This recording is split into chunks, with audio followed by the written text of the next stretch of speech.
My father stood at the head of our family dinner table, raised his glass, and announced he was leaving his entire $50 million estate to my older brother, Julian. The room erupted in applause as Julian smirked at me across the table. But then I slid a single black folder across the tablecloth to my father. My father opened it, went dead pale, and completely stripped Julian of everything on the spot.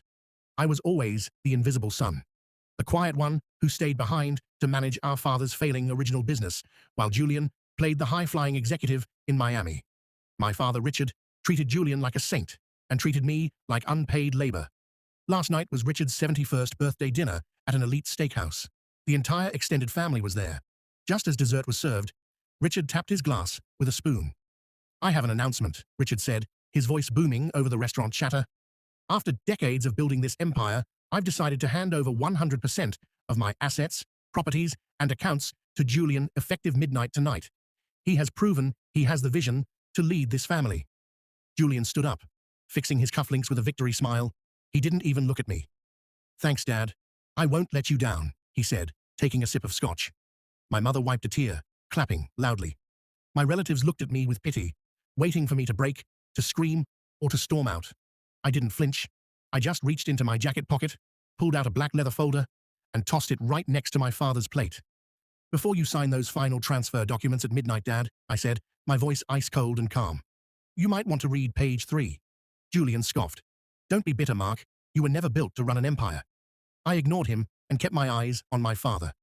Richard frowned, opening the folder. As his eyes scanned the pages, the color completely drained from his face. The room went dead silent. "What is that, Dad?" Julian asked, his smug grin wavering. "Just some worthless complaints?" "These are the forensic audit reports from Julian's Miami branch," I said softly, into the quiet room. "The ones showing he didn't grow your money. He embezzled $8 million over 3 years to pay off his hidden gambling debts offshore. And page 4 is the wire transfer he set up for midnight tonight to empty your main trust into a Swiss account the second the estate is in his name." My mother gasped. Julian froze, his face turning from red to white in seconds.